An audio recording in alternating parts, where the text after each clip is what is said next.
بسم اللہ الرحمن الرحیم۔ حضرت حزقیل علیہ السلام اللہ تعالیٰ کے ایک نیک اور برگزیدہ بندے تھے۔ حضرت موسیٰ علیہ السلام کے بعد ان کے خادم خاص حضرت یوشع علیہ السلام منصب نبوت پر فائز ہوئے اور بنی اسرائیل کو ساتھ لے کر ارض مقدس کو مشرکین سے آزاد کروایا۔ اس جہاد میں حضرت کالب بن یوحنا بھی ان کے ہمراہ تھے، جو علامہ ابن جریر کے مطابق حضرت موسیٰ علیہ السلام کی بہن مریم بنت عمران کے شوہر تھے۔ مفسرین کے مطابق حضرت یوشع علیہ السلام اور حضرت کالب ہی وہ دو شخصیات ہیں کہ جن کے بارے میں قرآن کریم میں ارشاد باری ہے، جو لوگ اللہ سے ڈرتے تھے ان میں سے دو افراد جن پر اللہ کا انعام تھا کہنے لگے کہ ان لوگوں پر دروازے کے راستے حملہ کر دو تو فتح تمہاری ہی ہے، اور اللہ پر بھروسہ کرو اگر تم ایمان لانے والے ہو۔ تورات اور تاریخ کی روشنی میں مفسرین اس بات پر متفق ہیں کہ حضرت موسیٰ علیہ السلام اور حضرت ہارون علیہ السلام کے بعد حضرت یوشع علیہ السلام منصب نبوت پر فائز ہوئے اور ان کی جانشینی حضرت موسیٰ علیہ السلام کے دوسرے رفیق حضرت کالب نے کی، لیکن وہ نبی نہیں تھے۔ علامہ طبری تحریر فرماتے ہیں کہ ان کے بعد جس ہستی نے سب سے پہلے بنی اسرائیل کی روحانی قیادت اور رہنمائی فرمائی وہ حضرت حزقیل علیہ السلام ہے۔ حضرت موسیٰ علیہ السلام سے حضرت عیسیٰ علیہ السلام تک کے طویل درمیانی عرصے میں اللہ تعالیٰ نے بنی اسرائیل میں بہت سے انبیاء کرام مبعوث فرمائے جن کی درست تعداد کا علم اللہ تعالیٰ ہی کو ہے۔ ان میں سے چند پیغمبروں کا تذکرہ قرآن کریم میں ہے، بعض کا تفصیل سے تو کچھ کا مختصر، جبکہ کچھ کا صرف نام ہی مذکور ہے۔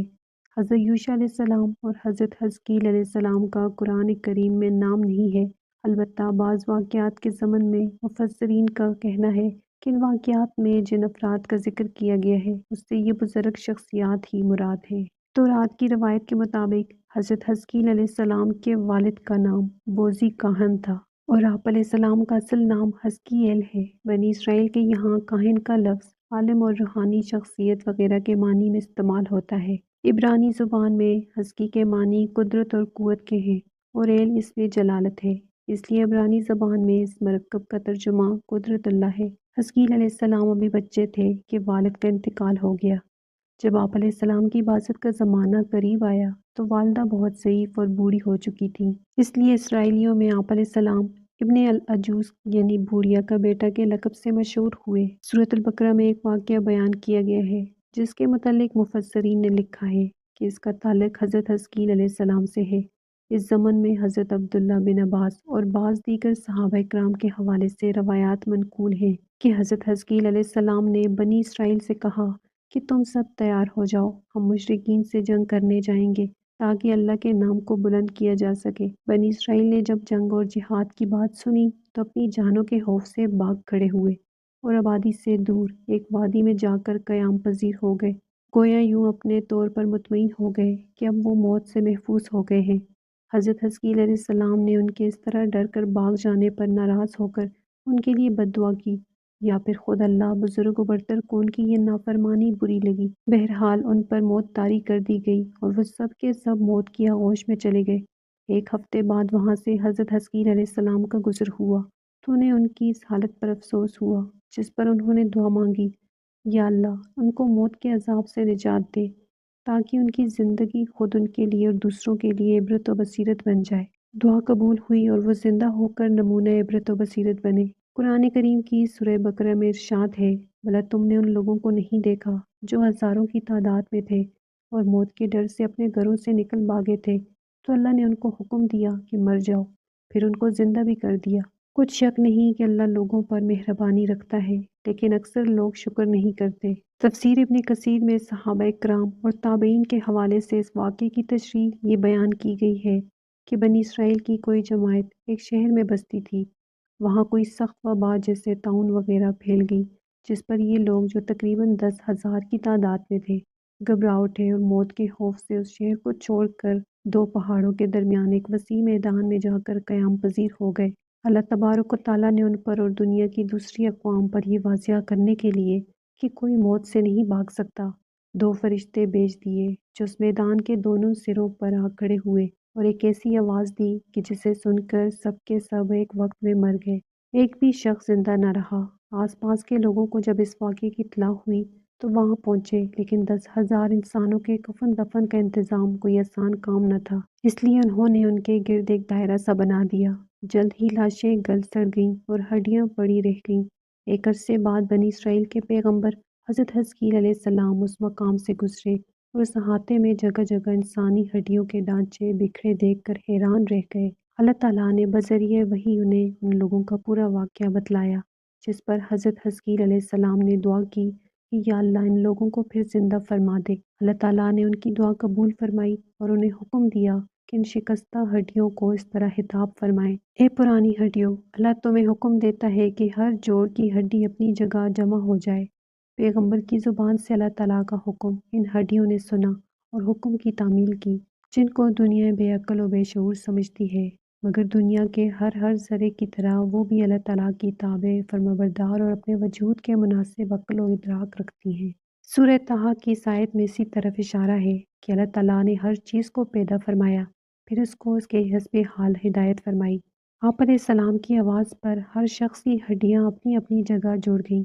پھر حکم ہوا کہ اب ارواح سے یہ خطاب کیا جائے: اے ارواح، تمہیں اللہ تعالیٰ حکم دیتا ہے کہ اپنے اپنے اجسام میں لوٹ آؤ۔ یہ آواز سنتے ہی سارے لاشیں زندہ ہو کر کھڑے ہو گئے اور حیرت سے چاروں طرف دیکھنے لگے۔ یہ واقعہ دنیا بھر کے فلسفیوں اور عاقلوں کے لیے دعوت فکر ہے۔ اس ہدایت پر بھی مشتمل ہے کہ موت کے خوف سے بھاگنا، خواہ جہاد سے ہو یا کسی وبا سے، اللہ تعالیٰ اور تقدیر پر ایمان رکھنے والوں کے لیے ممکن ہی نہیں۔ ہر شخص کا اس بات پر ایمان ہونا چاہیے کہ موت کا ایک وقت مقرر ہے، وہ اس سے ایک سیکنڈ پہلے آ سکتی ہے اور نہ ایک لمحے کے لیے مؤخر ہو سکتی ہے۔ اس لیے فرار فضول ہے اور اللہ تعالیٰ کی ناراضی کا سبب بھی۔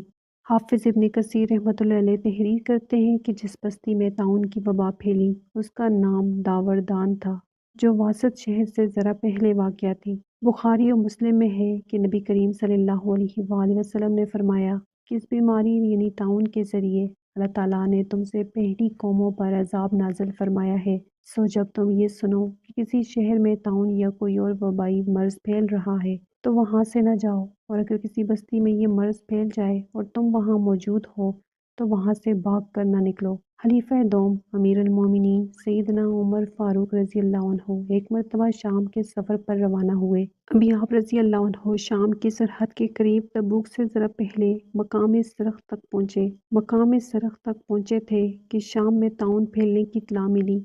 یہ ملک شام کی تاریخ کا ایک بڑا سانحہ تھا، جس میں بہت سے صحابہ اور تابعین بھی لقمہ اجل بنے۔ امیر المومنین نے رک کر صحابہ کرام سے مشورہ کیا، لیکن کوئی واضح فیصلہ نہ ہو سکا۔ حضرت عبد الرحمن بن عوف اس مجلس میں موجود نہیں تھے۔ جب وہ آئے اور انہیں اس بات کا علم ہوا تو انہوں نے فرمایا کہ امیر المومنین، میں نے رسول اللہ صلی اللہ علیہ وآلہ وسلم سے سنا ہے، آپ صلی اللہ علیہ وسلم نے فرمایا تھا کہ جب کسی علاقے میں طاعون کی وبا پھیل جائے اور تم وہاں موجود ہو تو وہاں سے راہ فرار اختیار نہ کرو، اور جب کسی علاقے کے متعلق سنو کہ وہاں وبا ہے تو وہاں مت جاؤ، کیونکہ یہ وہ بیماری ہے جس کے ساتھ تم سے پہلی امتوں کو عذاب دیا گیا۔ حضرت عمر فاروق رضی اللہ عنہ نے جب یہ حدیث سنی تو آپ نے ملک شام میں داخل ہونے کا فیصلہ مؤخر کر دیا اور تمام رفقا کو مدینہ منورہ واپسی کا حکم دے دیا۔ حضرت حزقیل علیہ السلام اور بنی اسرائیل سے متعلق اس واقعے میں تین نہایت اہم باتیں ہر مسلمان کو دعوت فکر دیتی ہیں۔ پہلی بات تو یہ کہ موت سے فرار ممکن نہیں، اس کا ایک وقت متعین ہے جس میں لمحوں کی بھی کمی یا زیادتی کی گنجائش نہیں۔ ارشاد باری تعالیٰ ہے کہ ہر جاندار کو موت کا مزہ چکھنا ہے۔ موت و حیات تقدیر الہی کے تابع ہے اور تقدیر الہی کے مقابلے میں کوئی تدبیر کارگر نہیں ہو سکتی۔ سورہ انعام میں ارشاد ہے، تم جہاں بھی جاؤ گے وقت مقررہ پر موت تمہیں جا پکڑے گی، چاہے تم مضبوط قلعوں میں کیوں نہ رہ رہے ہو۔ سورہ جمعہ میں ارشاد باری ہے کہ اے پیغمبر کہہ دیجئے کہ جس موت سے تم بھاگتے پھرتے ہو وہ تو تمہارے سامنے آ کر رہے گی، پھر تم پوشیدہ اور ظاہر کے جاننے والے اللہ کی طرف لوٹائے جاؤ گے، پھر جو کچھ تم کرتے رہے ہو وہ تمہیں سب بتائے گا۔ حضرت حزقیل علیہ السلام کے واقعے سے دوسری جو اہم بات معلوم ہوئی وہ جہاد کے متعلق ہے۔ جہاد ایک افضل عبادت ہے۔ ہر مسلمان پر لازم ہے کہ وہ کسی نہ کسی طور جہاد فی سبیل اللہ میں حصہ لے۔ جو لوگ جہاد سے منہ موڑتے ہیں ان پر اللہ کا عذاب نازل ہوتا ہے۔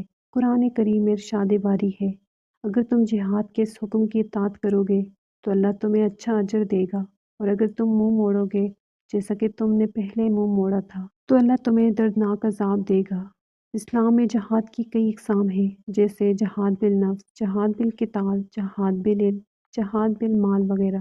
امت مسلمہ کے ہر فرد کا فرض ہے کہ وہ اپنے آپ کو جہاد فی سبیل اللہ میں مصروف رکھے۔ حضرت حزقیل علیہ السلام کے قصے میں جو تیسری اہم بات معلوم ہوئی وہ یہ کہ اللہ کے لیے مارنے کے بعد زندہ کر دینا کچھ مشکل نہیں۔